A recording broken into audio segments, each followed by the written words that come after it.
Hi, I'm Bruce Williams. I'm the CEO of the Greater Victoria Chamber of Commerce. That's why this is called Chamber Chats, which we record here in the facilities at Czech Television. I would like to begin, as always, by acknowledging that I live and work in the ancestral territory of the Lekwungen-speaking Coast Salish nations, in particular the Songhees and the Esquimalt. It's our privilege and pleasure to work and live alongside them every day. This program is brought to you by Island Savings, a division of First West Credit Union, and by C-SPAN Victoria Shipyards. Over the last number of years, I have had the privilege and the eye-opening opportunity to learn lots about our Indigenous and First Nation culture. And I've also learned that the more I learn, the more I need to know. One of the people over the last 20 years, at least, that's helped me on that journey is my guest today. He is the Executive Director of the Victoria Native Friendship Center. His name is Ron Rice, but actually, Ron, I'm going to ask you to introduce yourself in the fashion that you would do. Thank you so much. It's a pleasure to be here. My name is Ron Rice. I'm from Cowichan Tribes here on Vancouver Island. My hereditary name is Wooshk. I am the Executive Director of the Victoria Native Friendship Center. So friendship centers actually happen across Canada. That's not something unique to here, right? But at the same time, each are unique to the people that they work with all the time. So what's the basic premise on a Native Friendship Center? So friendship centers are designed to be of service and support to urban Indigenous people, people living in city centers and towns across the country. There are 119 friendship centers across Canada, 25 of them here in British Columbia. So I mentioned that there's that many across the country. They're serving Indigenous peoples from different nations and from different backgrounds that are Métis or Dene or Inuit, whatever it might be. How does that change the model of each individual facility? So every friendship center is going to be a little bit different. Every region is going to be a little bit different. To sort of put us in context, BC has 25 friendship centers. Ontario has 28 friendship centers. In Ontario, they have 425 employees. In British Columbia, there are 1,100 employees. So there are a lot of diversity in programs in friendship centers themselves, as well as points of service and things like that. When it comes to the population and the demographics, here in Victoria, for example, you very graciously acknowledged the traditional territory of the Songhees and Esquimalt people, and of the more than 17,000 people who self-identify as Indigenous in this region, about 900 of them are from Songhees and Esquimalt. And we all pay due respect to those two nations for always graciously welcoming us to their territory. There are about 2,500 Indigenous people who call Southern Vancouver Island their traditional territory, and the rest are all from somewhere else. A lot of them come here for work, for school, for housing. A lot of them have been born and raised here. You know, there are third and fourth generation Nuu-chah-nulth and Kwakwaka'wakw people, so from the other two island nations that have made their way to Victoria. So it is complex and diverse, but that's also one of our strengths. It kind of tells me if there's 24 in BC and 28 in Ontario, Ontario has a significantly larger population and BC has significantly more people employed at friendship centers. It's a little more dialed in. Is that fair to say, or is it the number of nations that we have compared with Ontario? I'm not sure if it's the number of nations or if it was the other kinds of programs and services that were being offered in Ontario. You know, you have to think in the early 1950s when the first friendship centers started to open. In a lot of cases, friendship centers were the only game in town.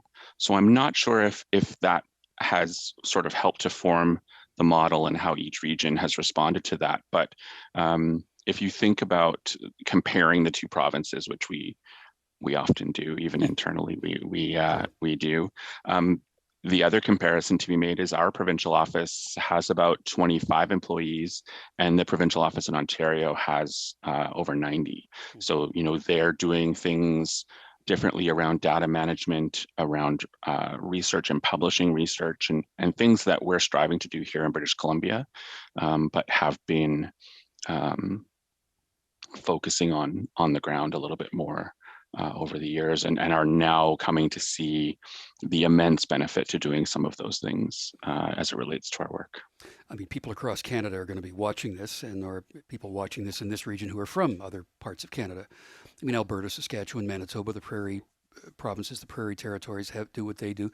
Quebec has a different model, I'm sure, with possibly more Métis. I don't know that for sure, but and then the Maritimes have their own model. Is there a, I don't want to say cultural, but is there an identification of different needs in those areas? I mean, there are in every, I mean, even from Victoria to Duncan, there's different needs and different services that are available. Every friendship center is going to be adapting and responding to the needs of that community.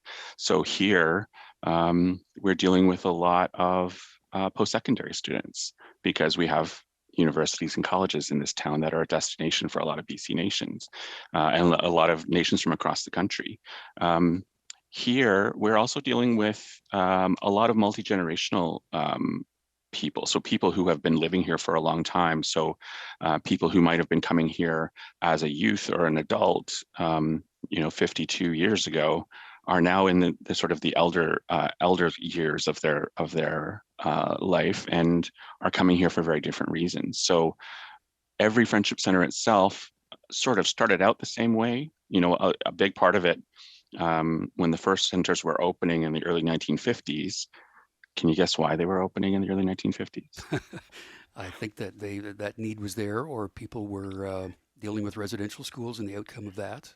It was the first time we were allowed to leave the reserve without written permission. Oh man. So, so in the early 1950s, our people were moving off the reserve primarily for employment, housing, and then education became sort of the third need that was demonstrated. So when VNFC first opened, it was one employee who was really helping people. In 1969, there were still some openly racist practices about not renting to Indigenous people, and so the Friendship Center would help find people housing where they would be welcomed. And then same thing with employment. So matching some of your skills to the many jobs that were available in Victoria in the early 1970s. And then of course, once people started to realize, well, I can do more with more education, then post-secondary became sort of the next big step. Over the course of 50 plus years, the Friendship Center has grown from that one employee to we have 135 employees over the winter and about 120 employees over the spring and summer, responding to a diverse group of needs, everything from health and wellness, childcare, child interventions, family services, youth services, culture, language, and housing, homelessness, all of those sorts of things. We have become a very complex community. And just to back up to what you said at the beginning there, excuse me, as I said, the more I learn, the more I realize I don't know. And even though I've listened to people like you for a long time, I read the book that came out a short time ago about 21 things you didn't know about the Indian Act, but that needed written permission to leave the reserve. That was part of the Indian Act. That's part of why that really needs to change, in my opinion. Yeah, I mean, there are a lot of people who have started to document some of the permission slips from the Indian agent. I believe the first one I saw in person was when I was connected to the witness blanket, Carrie Newman, and the witness blanket, and seeing a copy of a family member who had possession of their grandfather's permission slip, that they were allowed to leave the reserve to go hunting, that they were allowed to carry one rifle, and this is how many days they were allowed to be off the reserve. So it is stark. I think the thing that's happening right now is that a lot of the truth is being better understood by the community at large, and that's sort of a big part of reconciliation is when my version of the truth and your version of the truth align, then we can find reconciliation. Until that, we've got work to do. Yeah, can't have one without the other. I want to ask a question next, and that would be, so the Native Friendship Centers are there to do what they do. What would happen if they weren't there? My guest today on Chamber Chats is Ron Rice. He is the executive director of the Victoria Native Friendship Center. We're talked a little bit more about the service and things that are offered. But what if the Native Friendship Center wasn't there, Ron? The people that you assist and that you support, where would they get that help if you weren't there? I mean, that's a challenging question to look at, and this is where research and data starts to become a more vital part of the work that we're doing. If you think about the ripples that have been created by friendship centers around, keeping families in their homes, around higher education, around getting people to a proper level of employment and household income, those are all very basic things that a lot of people take for granted. But if you start to unravel those things, then it starts to affect their health. It starts to affect their family unity. It starts to affect generationally the problems that they're facing. Um, it is overwhelming to think about what would happen if some of the programs and services were removed from the equation. I think we're doing much better than we were 52 years ago. More and more people are employed. More and more people are finishing post-secondary, but we're still having challenges with graduation rates in high school. We're still having challenges with teen suicide, and we're still having challenges with domestic violence. Of course, anything that we're facing as a challenge in our community can be traced back to residential school and to be traced back to the multi-generational effects of that. I think when we look at friendship centers and the programs and services that they provide, it's not enough to look at how many people signed up for the program, how many people showed up for the program, how many people finished the program. Those are useful stats. That's usually what most government agencies are looking for. It doesn't tell a whole story. And we really need to be looking at things in 25-year blocks so that we can say, so this young man came here when he was 15 years old, and now that he's 40 and has a family and has his degree and has his dream job and owns his own home, we can look back and say, okay, here are the things that contributed to his success. But it's not enough for us to look at stats and numbers inside a government form. We need to be looking at research and data management in a different way. You talk about the programs that you offer. There's a whole bunch of them that are on your website. One that I find really interesting is one called the Young Warriors. Tell me about Young Warriors. So Young Warriors is a spin-off of our Warriors program. So we have a men's warrior program and a women's warrior program that has been very successful over the years. And initially we were looking at creating it for children who may have witnessed domestic violence, but then realized that it was really valuable for children in general to find their power and their strength to connect to their family in different ways, to connect to their community in different ways. And it has been a very successful year with that program. Despite the pandemic, they've been getting together virtually and actually doing very well at it. And we're looking forward to maybe having them in the Friendship Center one day a week through the fall. All of the supports you provide, what did COVID do to all that when that came along in March of 2020? Where do we start? But what changed? What were the challenges that were immediate, and how did you solve those? So I was traveling actually when the first public health orders were coming into effect, and I had given the order to excuse all of the elders from the Friendship Center from the road, and that was hard to do, and that was devastating for a lot of the staff, and especially for a lot of the elders.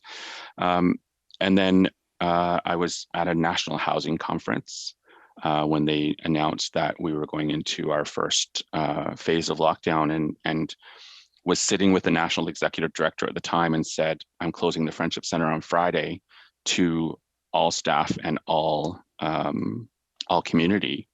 And just in that moment, there was just a flurry of emails and text messages to her cell phone of other Friendship Centers asking about the same thing. So it was unprecedented, obviously. I mean, we hear that word all the time, but to live through some of these decision-making processes were not easy. And when you've got people who are hungry, when you've got people who are sort of depending on their new education to get them into a better job, and you're talking about post-secondary, when you're talking about graduating high school, all of these things are affected by your ability to perform. And we had to make a very difficult decision to close the doors, and our teams scrambled to find the best ways possible to be of support and be of service to them. We obviously went virtual and remote for almost everything. Our meal program, we, in the year before the pandemic, provided 6,300 63,400 meals and snacks in the year before the pandemic. Wow. And we switched over to food hampers and provided individuals and families about 220 hampers a week. And the elders through, and you and I have chatted a little bit about this, for the 15 months before the pandemic had been participating in a program mostly just about fun called Elders Tech Time, and had a couple of young volunteers come in, and every week so they started out even just showing them how to turn their device on and off, how to charge their device, and then they got into how to download apps and what they could do with those apps. And through that process, we had an entire community of elders who were ready for Zoom. The staff said, okay, I'm sending you a Zoom link. You're going to need to download Zoom by yourself. Here are the steps. And they all managed to do it. And their first Zoom activity was bingo. Everybody loves bingo. Okay. Yeah. And the staff member thought it would be really funny. I was concerned because I know bingo people take their bingo very seriously, but she sent out the same bingo card to everybody for the first game. Oh. And so nice. After about 25 minutes, everybody yelled bingo at the same time. Everybody got a full card at the same time. And they laughed about it for 20 minutes. And they still talk about it. Remember that time we were playing bingo? We all had the same card. Yeah. So, trying to find ways to connect, trying to find ways to reach out and respond became sort of the task of every day. Are we doing enough? Are these people safe? Are these people fed? Are these people connecting in the way that they need to? In some cases, we had to provide people with burner cell phones so that if they had to, they could call 911. We had to provide kids with laptops and tablets so that they can carry on with school because mom and dad need to work from home and they need the computer from now on. So, there was lots of things that we had to do to keep in contact with the community and to keep everyone here employed. So that was overwhelming. Here we are, almost 18 months into it, and we seem to have managed. Transformational is a word that fits with all that. Another really important question I want to talk about next is, how is all of this important work at the Victoria Native Friendship Centre supported? Our guest on Chamber Chats today is Ron Rice. He's the Executive Director of the Victoria Native Friendship Centre. All the stuff that's going on, Ron, you and I had some conversations when you had to source some materials very early in the times of COVID, but on an ongoing basis, what sustains the work that you do? In other words, where's the funding and the resource come from? So primarily, we are funded through provincial and federal contracts and contributions. And when I started, I made a commitment to the board to look at moving the needle so that 25% of our funding would come from private sources, from corporate donations and from foundation grants and contributions. And we've been working really hard with the fundraiser to sort of attract some of that private money. Not because we want to disregard the government contributions, but because the private money is a little bit more nimble, it's a little bit more responsive in the moment. And, the beginning of the pandemic is a good example of that, with the Victoria Foundation and the Jowell Foundation and the Times Colonist coming to a very quick conclusion that they needed to support local programs and services. So we were able to switch to a hamper program and buy plexiglass for the offices and buy, a number of these cell phones and things like that, and look at cell phone subsidies. 135 cell phone subsidies cost a lot of money when people normally have a phone at their desk. So there's all these things that nobody had ever thought about in sort of a business continuity model, but we had to do it. So we're looking at private sources as a way to expand. A woman named Marion Cumming came forward with a very significant donation and bequest, and that was a property that was given to the Victoria Native Friendship Centre. I want to ask you, too, about a social enterprise with something that's a symbol that we all know, that being the Cowichan Sweaters. Tell me about that. Yeah, this is something that we've been pondering for a long time. I know that it's something that's very close to my heart. I come from Cowichan tribes, and the sweater, which is knit by people outside of Cowichan.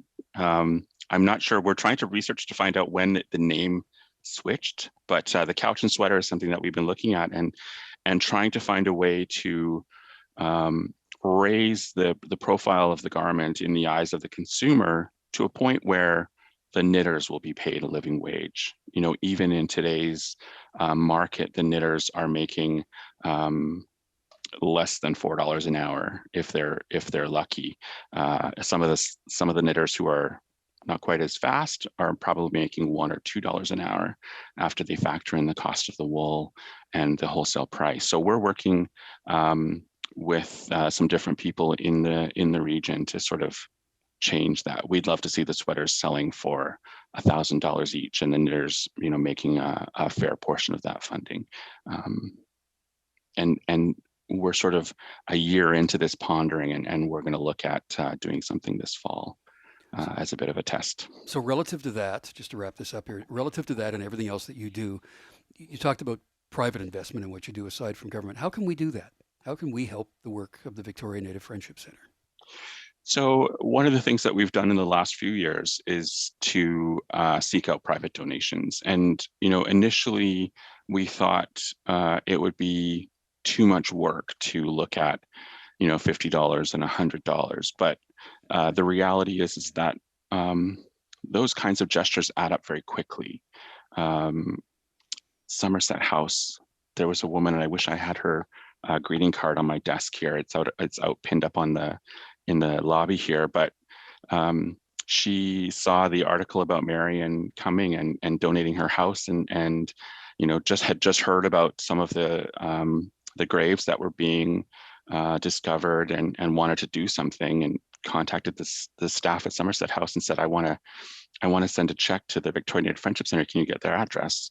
And the staff said, maybe some of your friends would want to help out too. And so the two of them sort of gathered people together and told stories, and they dropped off on June 21st. They dropped off a check for $20,000. Wow. And it was just this group of people that just said, we want to do something. And so I think it's arrogant of me to think that it's a lot of work to do that, when in fact, it's my job to educate people who want to make those kinds of gestures. It's my job to tell them what kind of good work I can do with that money. I have a history of saying that it's not a donation, it's an investment. So I think everybody should consider doing that. And the Victoria Native Friendship Centre is a great place to start if you want to make a difference in this community with that community. Ron Rice is the Executive Director of the Victoria Native Friendship Centre. I'm Bruce Williams. We'll see you again for another Chamber Chat.